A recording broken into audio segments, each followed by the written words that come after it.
look at the first grade language arts program for our school. We do not have a kindergarten class. Students learn to read in the first grade.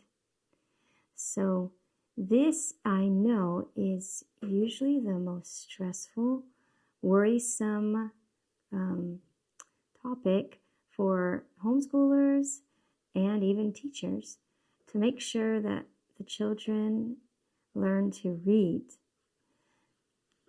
There are so many suggestions out there, so many programs out there, and it seems overwhelming and that it might be difficult to teach your child to learn to read. To teach your child to read. And we have two parts to our reading program, our language arts program for first grade. We have phonics, which includes spelling, and then we have the reading, books. And so our program is a phonics-based program. There are a few tips that I will talk about that I believe I haven't failed yet to be able to teach a child to read using these tips. But definitely the first one is teaching them phonics. And so let's look real quick at the phonics curriculum that we have. The book is called The Teacher's Edition of Learning Through Sounds. You have to be careful which one you buy. There is the Teacher's Edition of Learning Through Sounds just for the workbook, but this one says with Correlated Language Arts Guide. So you have to get the one that says with Correlated Language Arts Guide. There are several components for this book. There are the phonics workbook that's called Learning Through Sounds, and there are two of those books. This is book 1. It's not labeled book 1, but it is, and this is book 2. That's the phonics workbook called Learning Through Sounds. Then there is the book called Helping Yourself. And a book called Before We Read. These are the student books, Also included in this curriculum, other than the student workbooks, are picture flashcards. Picture flashcards are only for students who don't know any English. So that's an exciting part of this program, that you can use this for students who do not know English. Picture flashcards. I do not have those to show you because we don't use those in our school. Currently, everyone in our school can speak English when they come to school. Next, we have vowel flashcards, and those look like this, the ones we use. They have the capital and the lowercase letters. Then we also have the phonetic flashcards. These you have to make yourself. They are basically word starters, and you will show the child this word starter that says pig, and then they get to think of words that end the words pin, pit. So you make these flashcards, be, se, etc. They tell you what flashcards to make in the book. And then we do not use the reading flashcards because I do not use their reading program in this book. I will show you the reading program we use. We only use the Learning Through Sounds as a phonics teaching curriculum. And then the next thing you will need is phonics charts. Right here, phonics charts. Technically, you can draw them all yourself. They have given you the pictures for each one. You can take poster board and draw them yourself. But fortunately, you can buy them. And so these are the phonics charts. These are fun, really nice charts. And then after this book is completed, after all these workbooks are completed, and after this book is actually completed, we move on to using a couple more phonics books called Fun with Words and Phonics is Fun Book 1. So that these two books are when this teacher's edition is completed. And included in this book are spelling curriculum, spelling program, but I do not use that. We start our spelling when the before we read is done. When this book is done, we begin our spelling. And I use some just some printed out spelling words here. I have 19 weeks worth, and I will explain the spelling in a little bit.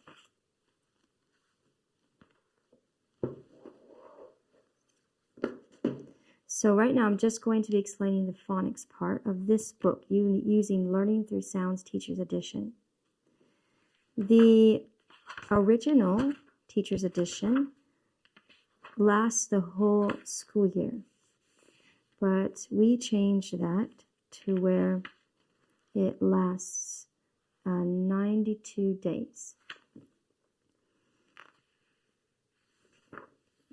By the time you get to lesson 6, right here, lesson 6, you'll notice it says AM. And then in the original one, it said PM. But I wrote 6 PM over here. And the next one says 7 AM, 7 PM. The reason why I have crossed out this PM is because I do not do the reading program. So we had to redo the whole book to cut out the reading program, and then the phonics was able to go faster, and the children were actually able to learn their phonics in 92 days rather than the whole school year, 160, which obviously would make them learn to read faster too. And so we have an AM and a PM phonics class. We call it Learning Through Sounds class. And it is supposed to last 35 minutes. Now that doesn't mean the students are with you 35 minutes. They're more likely with you for 15 minutes, maybe 20, and then they will go back to their desk to finish any assignments they have in their workbooks. So let's look at an example here for the 6 PM class. That means it's in the afternoon. And it says right here, you're going to do before we read, page 7. That would be this book. This book does need a teacher's edition because when the student does this book with you, you can see that there are no instructions at all. So the teacher has, the instructions are not in this book, in this teacher's edition. And neither are the answers. So you will need a teacher's edition for this book. And this book, before we read, you will always have to do at the class time at the teacher's desk with the students. This will be part of the class time that you do with your student. Then it says LTS page 5. These instructions here are for the LTS, the Learning Through Sounds workbook, right here. And this is the answer. This is the answer for the Learning Through Sounds workbook.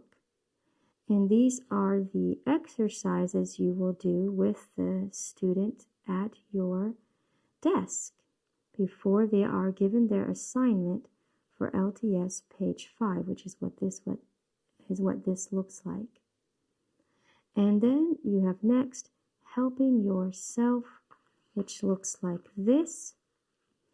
And these are all that students are able to do all of these at their desks alone also. Same with this book, Learning Through Sounds. They are able to do these at their desk by themselves. So the only things you will be doing at your class time up at your teacher's desk with your students would be the Before We Read and the LTS, and then any of the exercises that are in these paragraphs here. Here, let's look at, you can see here I changed this to lesson 7 a.m. Here you have Helping Yourself, Learning Through Sounds, page 6. So remember, this goes with the explanation of how to teach the Learning Through Sounds and any other exercises they want you to have. And then it says PFL. That stands for Picture Flashcards. I wrote that in there, and I forgot to highlight it. It should be highlighted as something to do. But again, this is only for students. The picture flashcards are only for students who do not speak English. And then you would assign them there, because these two books, LTS and Helping Yourselves, the students can do alone at their desk. Again, this goes with the previous 7 a.m. and there's the answer key for the Learning Through Sounds. Here is 7 p.m., the afternoon lesson, and again, they're 35 minutes long. You have Before We Read, which you will have to do at your desk with the student, and then LTS, page 7, and Helping Yourself, page 9. Again, those that students get to do at their desks when you are done with going through these instructions of your lesson that day. And that, it goes on and on like that, an AM and a PM,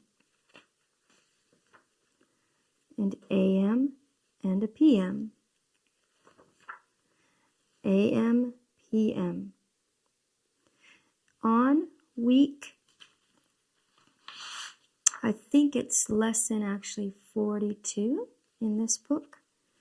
My lesson 42. Let's see if I can find that. Yes, my lesson 43. On my lesson 43, which is their lesson 65, but again, I shortened everything because we're not doing their reading program. On my lesson 43, which would be week 11, you're going to start using the spelling words because you actually finished by that time you would have finished Before We Read. So now you get to switch Before We Read out with spelling. And these are the spelling words here.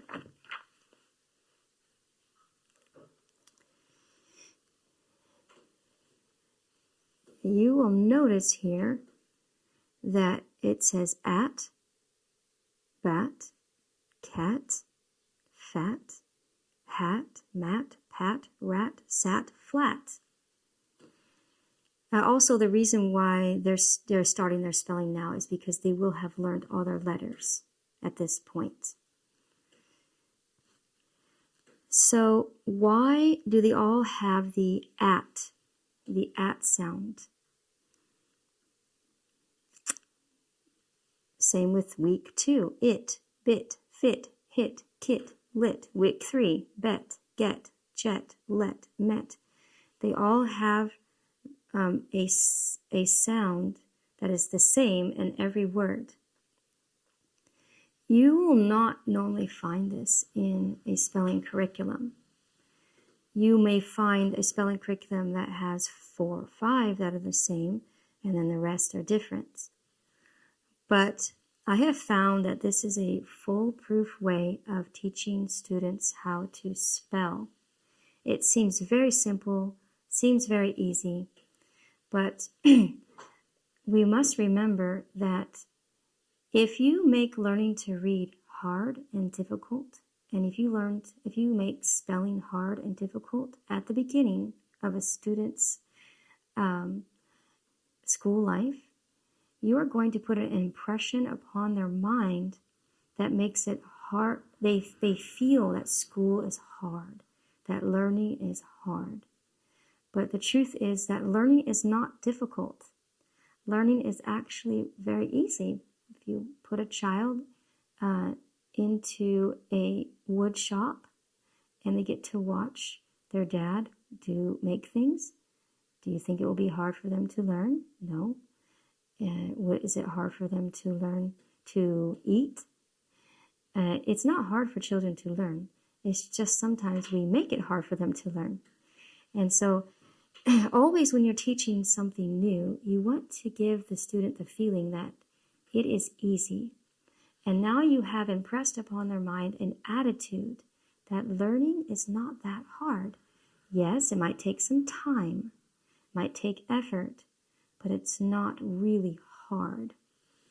And so, not only that, there's something else that this does to a child's mind.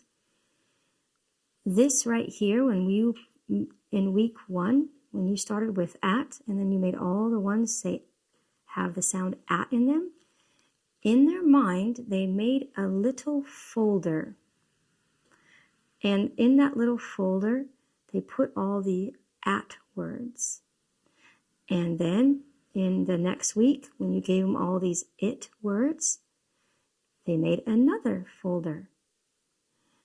And now they have 10 words that they put in their it folder in their mind. They don't know that they're doing this, of course, but they are. And all these words with et, you have now created another folder for their minds. And the same thing over here. And you can see that I kept doing that all the way up through week 19. It's a little bit harder here. We have light, L-I-G-H-T. Now these ones all really do say ite with I-G-H-T. Here we have the sound ought, A-U-G-H-T, and we only have 6 words that are spelled that way. And then another ought, O-U-G-H-T, we have 4 words. But that's pretty much the only time that it is combining 2 spellings with the same sound. And then ite, I-T-E, they're all the same. And you will be quite surprised what happens to your student. After they go through these 19 weeks, something happens to their brain. They have learned that they can actually categorize words. They subconsciously have learned this, that they can, when they see a word, they can categorize it into one of those folders that their mind made over these 19 weeks. And all of a sudden, they will be able to learn to spell anything. And they'll go into 2nd grade and they won't have a problem with spelling. 3rd grade, 4th grade. And if you are watching this and you have a 5th grader who can't spell, tell them to not be embarrassed, to just go back and do 1st grade spelling. And when they're done with 1st grade spelling, they will be able to do their 5th grade spelling. If you have a student that is in 3rd grade or 4th grade or any grade that they can't spell, tell them to go back and do the 1st grade spelling. And yes, it might be embarrassing, but it works. I had a school where we had 5th graders and 3rd graders who couldn't spell, and I put them all back into 1st grade spelling, and by the end of the 19 weeks, they could enter back into their own grade level and able to spell their words.